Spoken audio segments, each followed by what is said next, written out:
What's up, Dilly Gang? We're coming to you once again. Welcome to MPC School. We're going to do a series of videos about the drum synth.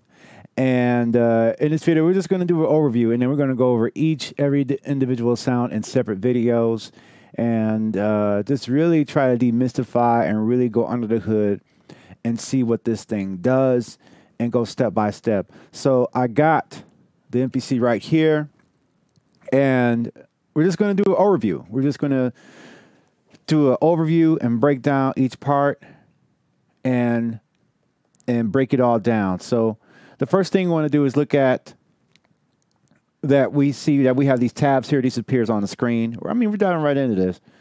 You got 8 modules that you can put in an instance of the multi version of it. So you can add separate drum synths as a track, or you can insert the multi one.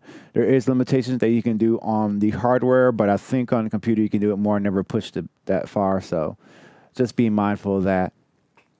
So let's go over the tabs. So you got these options right here. You got one drum synth 1 going up to 8. So those are 8 different drum sounds. So you can select. They all don't have to be different sounds. They can be all the same sound if you want. Then we have a send effects tab here, and this is your delays that you can change the parameter to. So you got 1/8 delays there. You can add some resonance there, and you can feed back into these and create some crazy effects there, which is cool.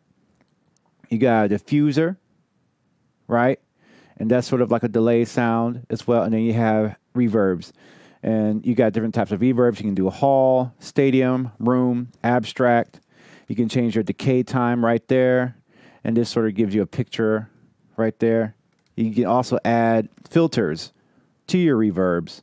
So in case you wanted to be a little bit darker than your original sounds, you got that as well. And then you have the mixer, right? So this is a 8-channel mixer. This represents volume, okay? You can pan each one of those drum modules independently of each other with the pan control there. The number in blue represents it being on or off. So when you tap that number there, you're muting that module out of the multi drum synth instance that you have loaded up. Select that there, and if you want to solo and just listen to one, you can do that as well. If we hit the tab there, you notice that we have 3 little dots right there, and those 3 little dots represent a little bit of a more menu. So you can turn on or turn off or bypass, if you will, the transient shaper, or you can add the distortion module there. You can change the EQ, and you can also affect the compressor for each one of the separate drum modules there.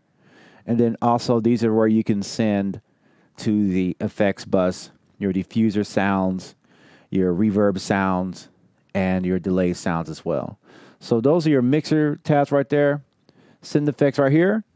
Okay, and then each one of these drum modules has 3 tabs. You got your main menu there with the module that you want to select, the type of module within that module. So, for instance, we're looking at the kick drum. So I got the 80, which is basically 808 kick, 90, 99 kick, driven 8, a hybrid, a trance, natural A, natural B hard, clipped. You can map your velocity here. You can also change its polyphony to either trigger by holding the note or to letting it go. You can also change the volume of that. Now, if I turn this to infinity right there, let's see if that affects the mixer. As you can see, that correlates to channel 1 there. So if I go back to drum synth 1, we can see that we have that there. Of course, there are parameters there, but we're going to go over this in another video. And also, we have compression. We have an EQ there. And that can be turned on or turned off. You can turn that EQ on off. You can turn on the compressor and turn it off, right? So those are the modules there. So this basically is an overview of the drum synth. And what we're going to do, we're just going to go over each of the drum synth modules that are inside of this drum synth multi thing here, and really break this down and just kind of go in really deep on these things. And I think it'll be really good. So without further ado, thank you for watching this video. Got more. So if you're ready to move on to the next thing, we're going to look at the kick drum.